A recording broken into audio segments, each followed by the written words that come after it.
어떤 아침에는 기도가 너무 막막합니다. 특히 12월 같은 달에는 더 그렇습니다.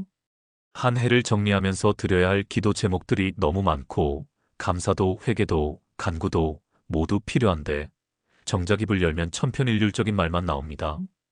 하나님 감사합니다. 오늘도 은혜 주시옵소서. 이렇게 시작하면서도 마음 한편에서는 이게 진짜 기도인가 하는 회의감이 밀려올 때가 있습니다. 여러분도 그런 경험 있으시지요? 새벽에 일어나 무릎을 꿇었는데 입이 떨어지지 않는 날 말입니다. 해야 할 기도는 많은데 정작 무슨 말을 해야 할지 모르겠고 어디서부터 시작해야 할지 막막한 그런 아침들 있지 않으셨나요? 특히 12월은 더 그렇습니다. 한 해를 마무리해야 한다는 부담감이 있습니다.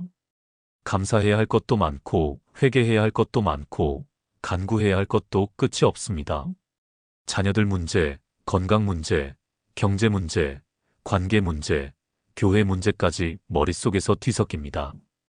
그래서 기도 제목을 노트에 빼곡히 적어놓고 하나하나 읽어가며 기도하지만 끝나고 나면 뭔가 허전합니다.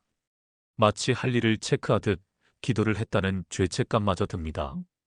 이게 진짜 기도일까요? 하나님께서 원하시는 기도일까요?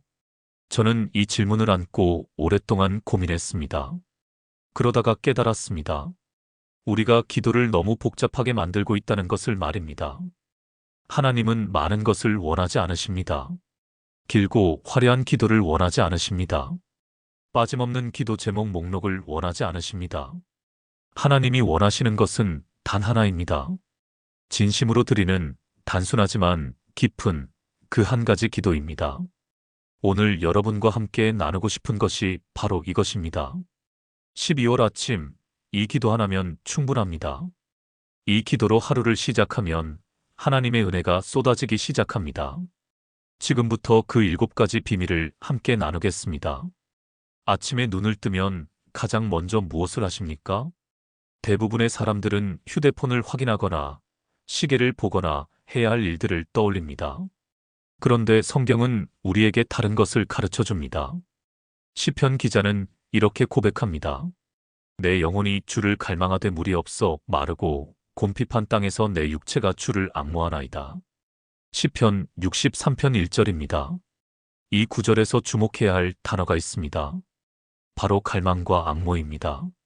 다윗은 무엇인가를 하나님께 요구하기 전에 먼저 하나님 자체를 갈망했습니다. 응답을 구하기 전에 응답하시는 분을 사모했습니다. 이것이 기도의 시작입니다. 호흡의 기도란 무엇일까요?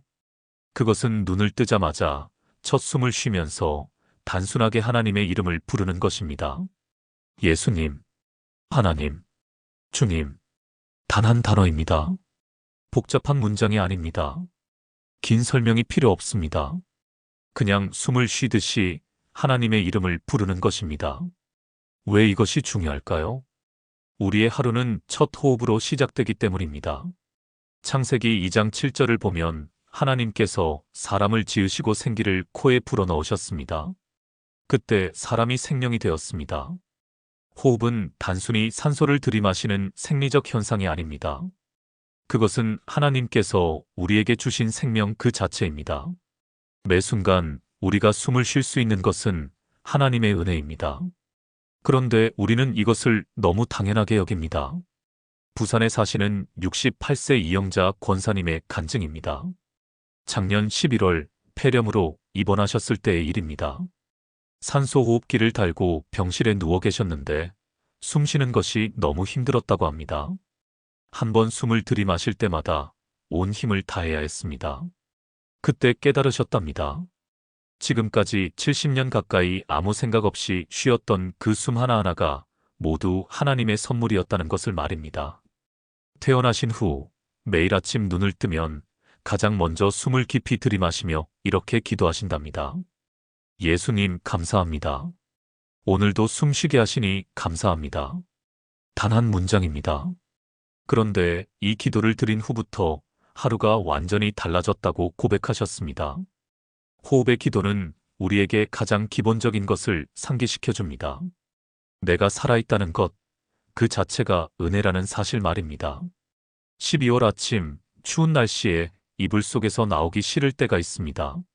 몸이 무겁고 마음도 무겁고 일어나기가 싫습니다. 그럴 때 긴 기도를 하려고 하면 더 부담스럽습니다. 하지만 호흡의 기도는 다릅니다. 그냥 숨을 쉬면서 하나님의 이름을 부르는 것입니다. 이것이 기도의 첫 번째 비밀입니다. 복잡하게 시작하지 마세요. 단순하게 시작하세요. 숨을 쉬듯이 자연스럽게 하나님을 부르세요. 그것만으로도 충분합니다. 호흡의 기도 다음에는 무엇을 해야 할까요? 바로 감사의 기도입니다. 데살로니가전서 5장 18절은 이렇게 말씀합니다. 범사에 감사하라. 이것이 그리스도 예수 안에서 너희를 향하신 하나님의 뜻이니라. 범사에 감사하라는 말씀입니다. 모든 일에 감사하라는 것입니다. 그런데 우리는 이 말씀을 오해할 때가 많습니다. 좋은 일에만 감사해야 한다고 생각합니다. 감사할 만한 일이 생겼을 때만 감사 기도를 드립니다. 하지만 성경은 범사에 감사하라고 말씀합니다. 좋은 일에도 어려운 일에도 이해되지 않는 일에도 감사하라는 것입니다. 왜 그럴까요? 감사는 우리의 상황을 바꾸는 것이 아니라 우리의 시선을 바꾸기 때문입니다. 같은 상황을 보더라도 감사하는 사람은 하나님의 손길을 봅니다. 불평하는 사람은 문제만 봅니다. 12월 아침 감사 기도를 드릴 때 이렇게 해보세요.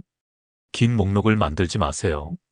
대신 단 3가지만 찾아보세요.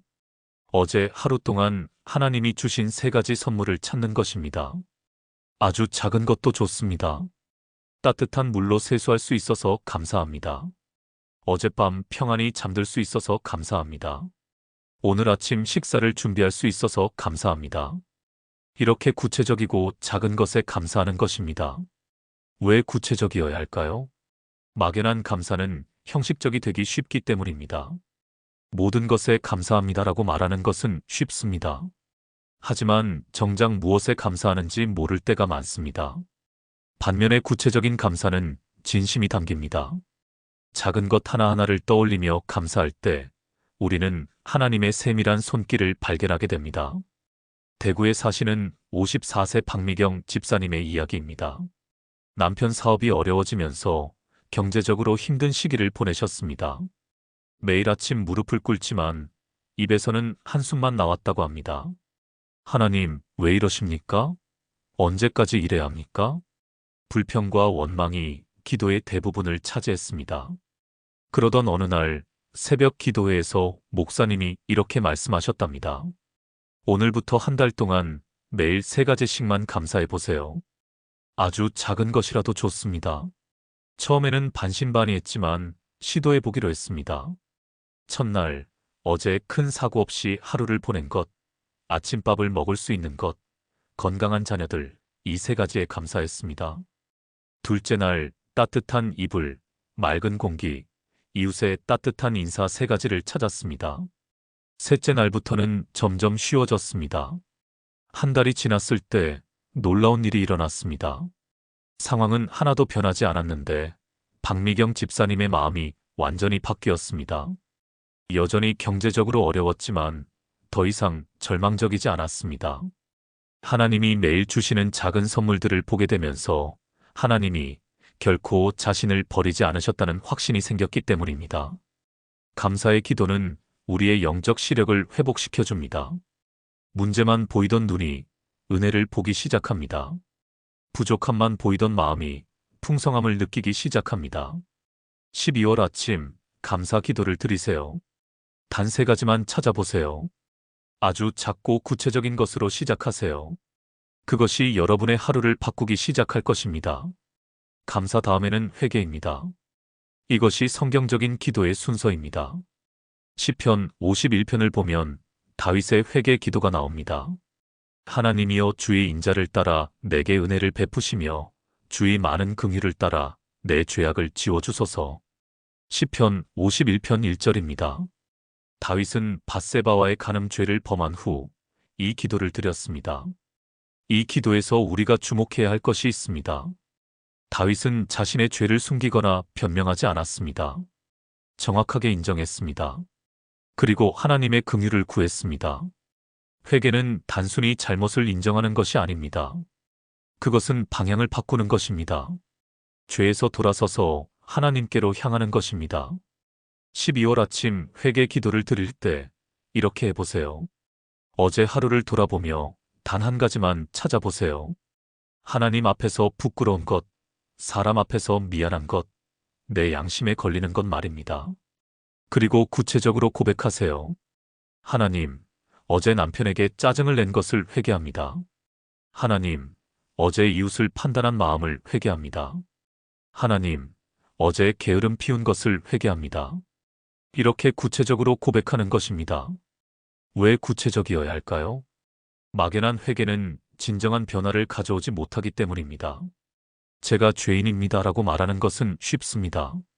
하지만 정작 어떤 죄인지 모르면 어떻게 변화할 수 있겠습니까? 구체적인 회개는 구체적인 변화를 가져옵니다.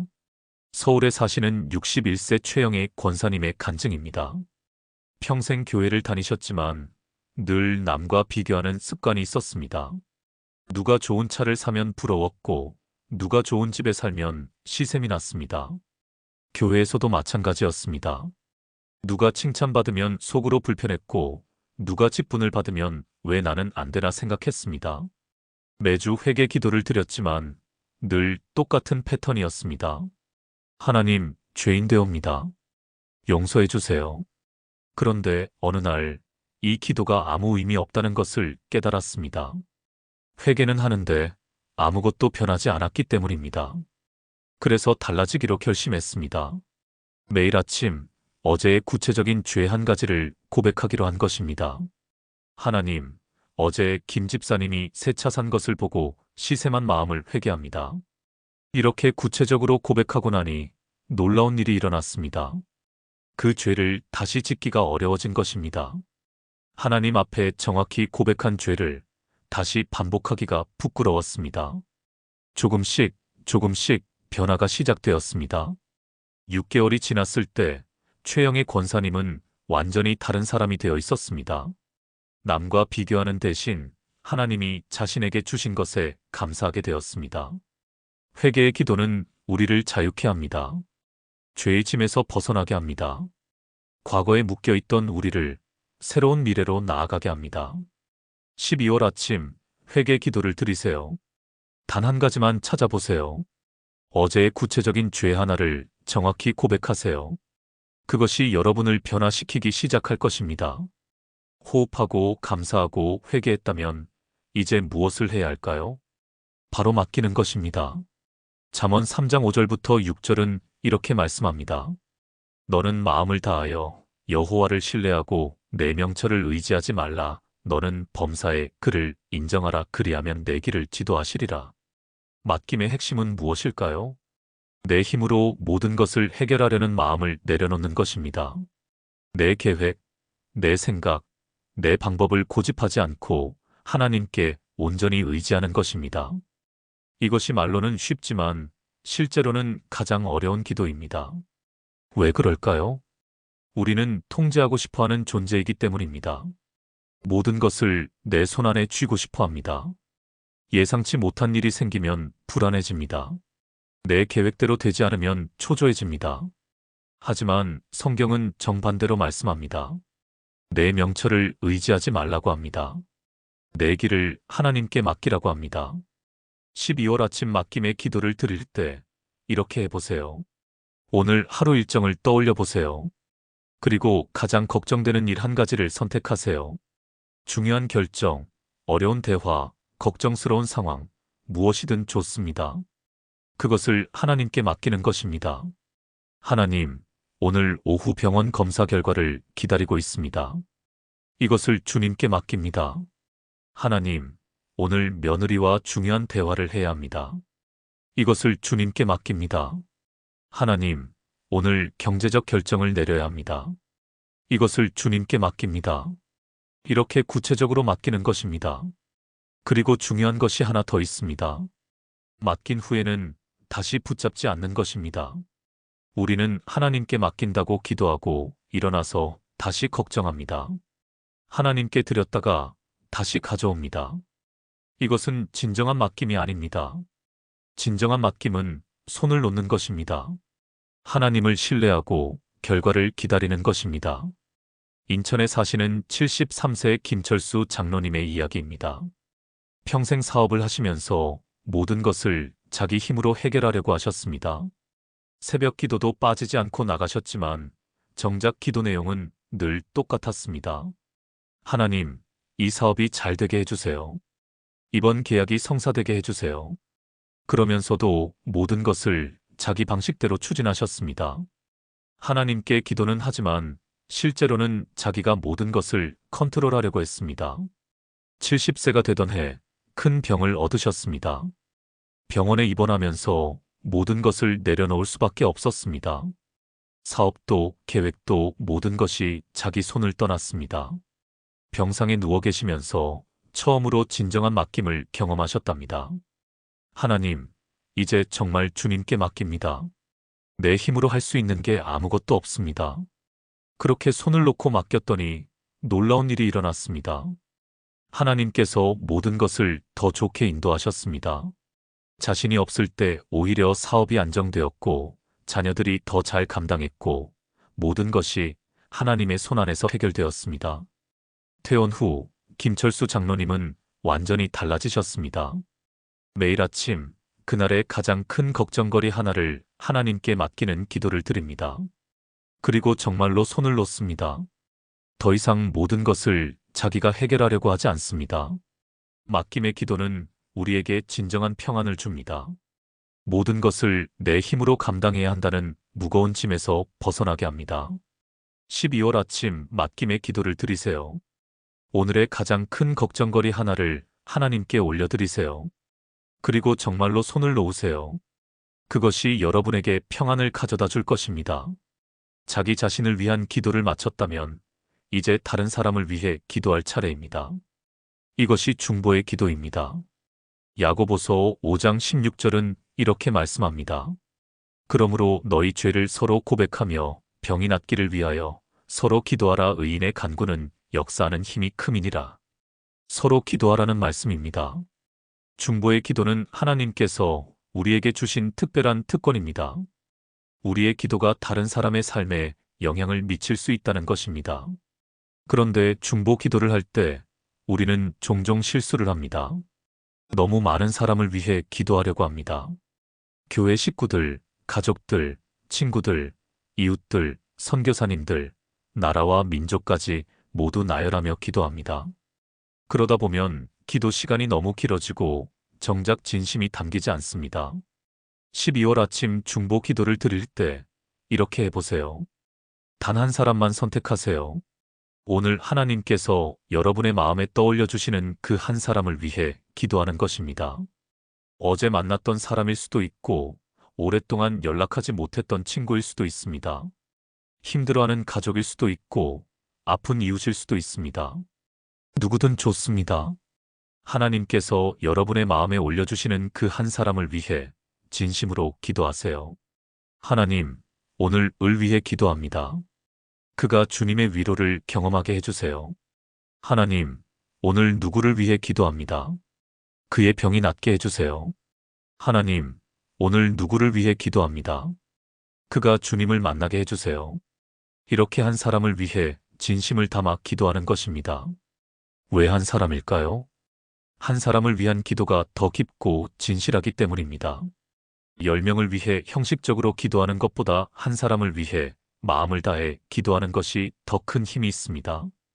광주에 사시는 58세 정미선 집사님의 간증입니다. 매일 아침 중보 기도 목록이 길었습니다. 가족, 친척, 교회 식구들, 선교사님들까지 합하면 30명이 넘었습니다. 매일 그 목록을 읽으며 기도했는데 어느 순간부터 기계적이 되었습니다. 이름만 나열하고 다 잘 되게 해달라고 하는 천편일률적인 기도였습니다. 그러던 어느 날 새벽 기도회에서 도전을 받았습니다. 오늘은 단 한 사람만 위해 기도해 보세요. 하나님께서 여러분의 마음에 올려주시는 그 한 사람 말입니다. 처음에는 망설였습니다. 한 사람만 기도하면 나머지 사람들은 어떡하나 걱정되었습니다. 하지만 시도해 보기로 했습니다. 그날 마음에 떠오른 사람은 고등학교 동창 은이었습니다. 10년 넘게 연락하지 못했던 친구였습니다. 왜 갑자기 그 친구가 생각났는지 모르겠지만 그녀를 위해 진심으로 기도했습니다.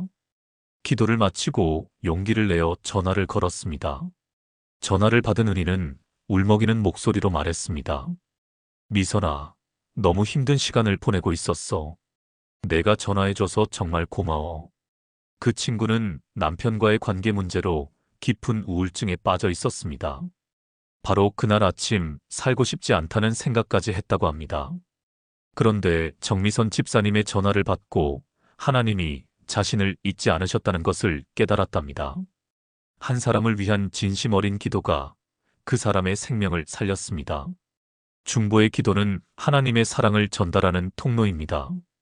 우리의 기도를 통해 하나님께서 그 사람에게 역사하십니다. 12월 아침 중보 기도를 드리세요. 단 한 사람만 선택하세요. 하나님께서 여러분의 마음에 올려주시는 그 한 사람을 위해 진심을 다해 기도하세요. 그것이 그 사람의 삶을 변화시킬 것입니다. 기도와 말씀은 함께 가야 합니다. 기도만 있고 말씀이 없으면 우리는 방향을 잃습니다. 말씀만 있고 기도가 없으면 그것은 지식일 뿐입니다. 시편 119편 105절은 이렇게 말씀합니다. 주의 말씀은 내 발의 등이요 내 길의 빛이니이다. 말씀은 우리의 발의 등이고 우리의 길의 빛입니다. 어두운 길을 걸을 때 등불이 없으면 넘어집니다. 인생도 마찬가지입니다. 하나님의 말씀이라는 빛이 없으면 우리는 어디로 가야 할지 모릅니다. 12월 아침 말씀 기도를 드릴 때 이렇게 해보세요. 성경을 펴서 단 한 구절만 읽으세요. 많이 읽으려고 하지 마세요. 한 구절이면 충분합니다. 그 한 구절을 천천히 묵상하며 읽으세요. 그리고 그 말씀으로 기도하세요. 하나님, 오늘 이 말씀을 주셔서 감사합니다. 이 말씀이 제 삶에서 이루어지게 해주세요. 이렇게 말씀을 기도로 바꾸는 것입니다. 왜 한 구절일까요? 많은 양을 읽는 것보다 한 구절을 깊이 묵상하는 것이 더 큰 변화를 가져오기 때문입니다. 성경 일독을 하는 것도 좋습니다. 하지만 매일 아침 기도 시간에는 한 구절만으로도 충분합니다. 그 한 구절이 하루 종일 여러분의 마음속에 머물게 하세요. 전주에 사시는 66세 한명숙 권사님의 간증입니다. 평생 성경을 읽었지만 늘 양에 집착했습니다. 1년 1독, 2년 1독, 심지어 석 달 만에 성경을 다 읽은 적도 있습니다. 하지만 정작 기억에 남는 말씀이 없었습니다. 많이 읽었지만 삶은 변하지 않았습니다. 그러던 어느 날 목사님께서 이렇게 권면하셨습니다. 속도를 늦추세요. 매일 한 구절만 깊이 묵상하세요. 처음에는 답답했습니다. 단 한 구절만 읽는다는 것이 너무 더디게 느껴졌습니다. 하지만 시도해 보기로 했습니다. 첫날 읽은 말씀은 빌립보서 4장 13절이었습니다. 내게 능력 주시는 자 안에서 내가 모든 것을 할 수 있느니라. 이 한 구절을 하루 종일 묵상했습니다. 아침에 읽고 설거지하면서 떠올리고 장 보러 가면서 중얼거리고 저녁에 다시 읽었습니다. 그러자 놀라운 일이 일어났습니다. 그 말씀이 살아서 역사하기 시작한 것입니다. 마트에서 무거운 물건을 들어야 할 때 내게 능력 주시는 자 안에서라는 말씀이 떠올랐습니다. 며느리와 갈등이 생겼을 때 내가 모든 것을 할 수 있느니라는 말씀이 용기를 주었습니다. 단 한 구절이었지만 그 말씀이 하루 종일 함께했습니다. 일주일이 지났을 때 7개의 말씀이 마음에 새겨졌습니다. 한 달이 지났을 때 30개의 말씀이 삶의 지침이 되었습니다. 1년이 지났을 때 365개의 말씀이 한명숙 권사님을 완전히 새로운 사람으로 만들었습니다. 말씀의 기도는 우리를 변화시킵니다. 단순히 머리로 아는 지식이 아니라 가슴에 새겨지는 진리가 됩니다. 12월 아침 말씀 기도를 드리세요. 성경을 펴서 단 한 구절만 읽으세요. 그 말씀을 천천히 묵상하세요. 그리고 그 말씀으로 기도하세요. 그것이 여러분의 하루를 그리고 인생을 변화시킬 것입니다. 마지막으로 기대의 기도입니다. 이것은 하루를 마무리하는 기도이자 동시에 하루를 시작하는 기도입니다. 시편 5편 3절은 이렇게 말씀합니다. 여호와여, 아침에 주께서 나의 소리를 들으시리니 아침에 내가 주께 기도하고 바라리이다. 아침에 기도하고 바란다는 말씀입니다. 기대한다는 것입니다. 기도는 단순히 우리의 필요를 아뢰는 것으로 끝나지 않습니다. 기도 후에는 반드시 기대가 있어야 합니다. 하나님께서 응답하실 것을 믿고 그분의 역사하심을 기다리는 것입니다.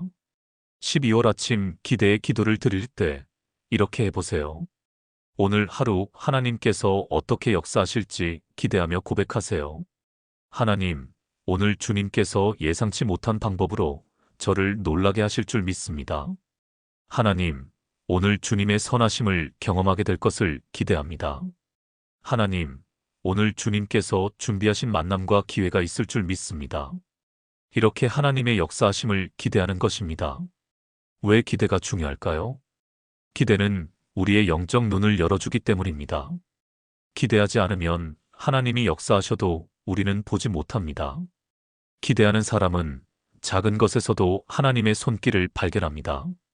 울산에 사시는 70세 윤성자 권사님의 이야기입니다.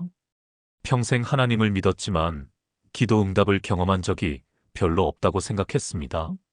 매일 기도는 하지만 늘 똑같은 일상이 반복되었습니다. 하나님이 정말 살아계신가, 내 기도를 들으시는가 의문이 들 때도 있었습니다. 그러던 어느 날 새벽 기도회에서 목사님이 이렇게 말씀하셨습니다. 오늘 하나님께서 여러분을 어떻게 놀라게 하실지 기대하며 하루를 시작하세요. 윤성자 권사님은 반신반의하면서도 시도해 보기로 했습니다. 그날 아침 기도를 마치며 이렇게 고백했습니다. 하나님, 오늘 주님께서 저를 놀라게 하실 줄 믿습니다. 그리고 하루를 보냈습니다. 저녁이 되어 돌아보니 놀라운 일들이 있었습니다. 마트에서 우연히 만난 오랜 친구와 귀한 대화를 나눴고, 버스에서 만난 낯선 사람에게 복음을 전할 기회가 있었고, 집에 돌아왔을 때 자녀에게서 감사의 전화가 왔습니다. 평소 같았으면 그냥 지나쳤을 일들이었습니다. 하지만 기대하며 하루를 보냈기에 그 모든 것이 하나님의 역사하심으로 보였습니다. 그날 이후 윤성자 권사님은 매일 아침 기대의 기도를 드립니다. 그리고 실제로 매일 하나님의 놀라운 일들을 경험합니다. 상황이 변한 것이 아닙니다. 눈이 열린 것입니다. 기대하는 마음으로 하루를 살았기에 하나님의 손길을 보게 된 것입니다. 기대의 기도는 우리에게 설렘을 줍니다. 오늘 하나님께서 무엇을 하실지 모르는 그 설렘 말입니다. 12월 아침 기대의 기도를 드리세요. 오늘 하나님께서 어떻게 역사하실지 기대하세요. 그리고 하루 종일 그분의 손길을 찾아보세요. 분명히 놀라운 일들이 일어날 것입니다. 사랑하는 여러분, 지금까지 12월 아침 기도의 7가지 비밀을 함께 나누었습니다. 호흡의 기도로 하나님의 이름을 부르고, 감사의 기도로 3가지 선물을 찾고, 회개의 기도로 1가지 죄를 고백하고, 맡김의 기도로 1가지 걱정을 내려놓고, 중보의 기도로 한 사람을 위해 기도하고, 말씀의 기도로 한 구절을 묵상하고, 기대의 기도로 하나님의 역사를 고백하는 것입니다. 복잡하지 않습니다. 길지도 않습니다. 단순하고 명확합니다. 이 7가지만 있으면 12월 아침 기도는 충분합니다. 더 많은 것이 필요하지 않습니다. 더 긴 시간이 필요하지 않습니다. 이것 하나면 충분합니다. 그리고 이 기도로 시작하는 여러분의 하루에 하나님의 은혜가 쏟아질 것입니다. 오늘부터 시작해보세요. 내일 아침 눈을 뜨면 이 7가지 기도를 드려보세요. 한 달만 해보세요. 여러분의 삶이 완전히 달라질 것입니다. 기도가 달라지면 하루가 달라집니다. 하루가 달라지면 인생이 달라집니다. 12월 이 기도로 시작하시는 여러분 모두에게 하나님의 풍성한 은혜가 함께하시길 축복합니다. 이 영상이 여러분에게 도움이 되었다면 좋아요를 눌러주시고 댓글로 아멘이라고 고백해주세요. 그리고 더 많은 분들이 이 은혜를 나눌 수 있도록 구독과 알림 설정도 부탁드립니다. 여러분의 12월이 그리고 새해가 하나님의 은혜로 가득하길 기도합니다. 감사합니다.